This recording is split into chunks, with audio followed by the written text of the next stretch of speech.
Once again, AI will hit a whole new area, WordPress. It is one of the most, if not the most beloved website builder in the whole web. They released a new thing.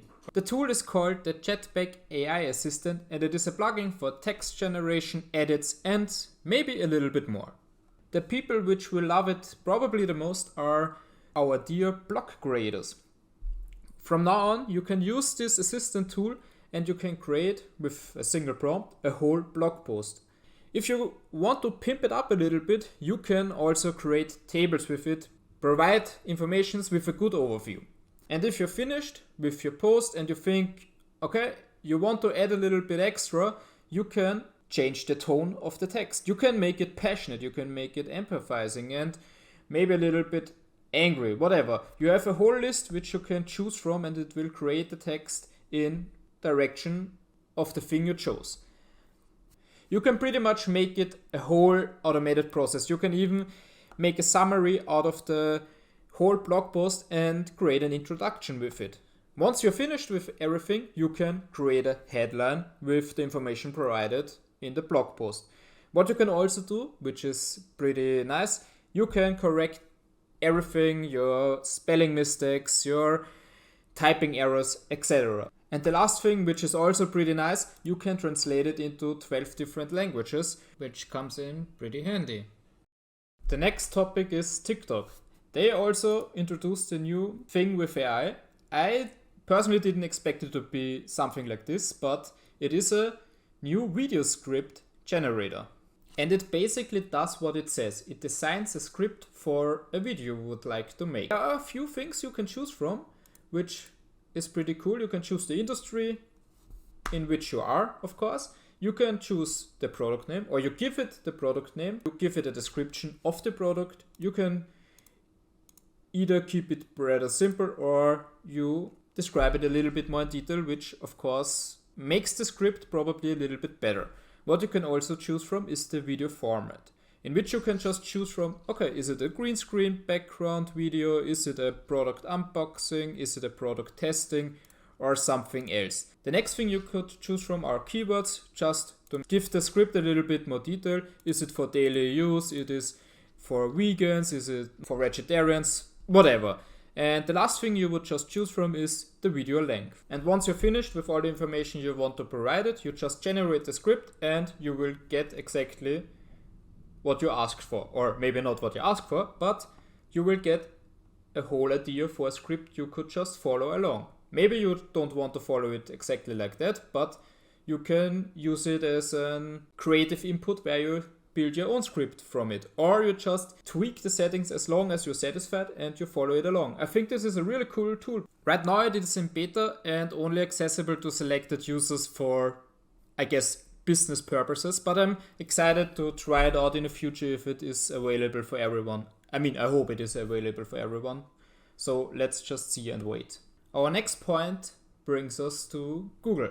They announced a new AI-powered image maker, which is called the Product Studio, which main goal is basically to give the merchants the ability to create product images for free and get more value out of the existing image stock. What just means, per example, is that you don't have to make a new photo shoot if you're not fully satisfied with your existing images for the product you made. You could use the software to do a few different things, which is basically starting pretty simple. You can just remove the background and make a blank or white blue canvas behind it.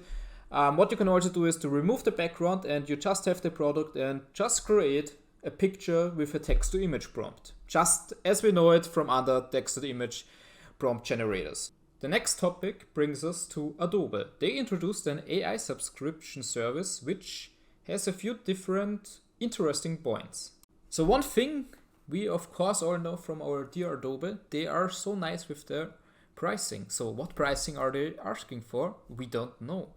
They say they will make the pricing varying by the organization. So the number of images which are going to be generated by it and the number of users which are going to use it, which I'm curious about what in the end they really mean with it, but we just have to see. The next point, which I actually find pretty cool, is they at least say they are dedicated to protect us, the users, from copyright claims. So every subscriber can remove the watermarks from images, and if there should be some copyright claims or a lawsuit, Adobe, they say at least, will cover the damages caused through this and offer legal support. So that is a really interesting point, which I think is necessary and nice.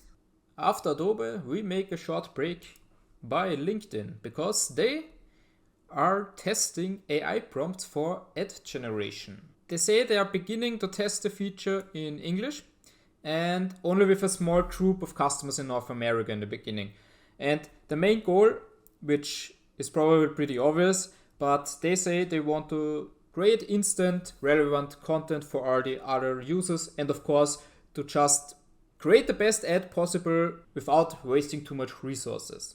Our next topic brings us to a defamation case caused by ChatGPT, which resulted in a lawsuit in direction of OpenAI. Why is it so important? Because it is the first case regarding a defamation lawsuit in response to a wrong information which was generated by ChatGPT. It is interesting how the case will go, because OpenAI definitely said you should always be, it's simple said, skeptic and fact check what you're getting from ChatGPT, because it can create wrong informations or wrong summaries or whatever, just wrong information. And in this case, it happened. The problem here is that a journalist, Fred Real, asked ChatGPT to summarize a real federal court case. He linked an online PDF and waited for its summary. The problem now is that ChatGPT responded and created a wrong summary of the case.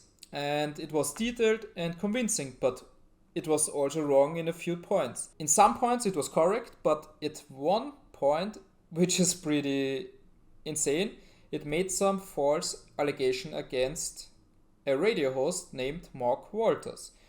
And it said that Walters was believed to have misappropriated funds from a gun rights nonprofit called the Second Amendment Foundation in excess of $5 million, which Walter has never been accused of. It was made up. So I don't know what's going to happen, but I'm gonna keep this in my right eye to just follow it along and make an update about this. But AI isn't always bad.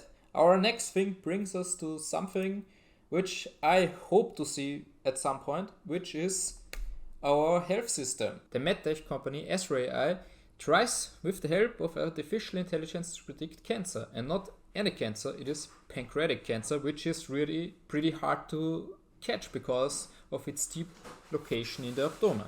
Its main thing is that it scans through all the radiology reports, and with machine learning they try to identify pretty early nodules, lesions or masses or other signs for potential cancers, which is pretty insane.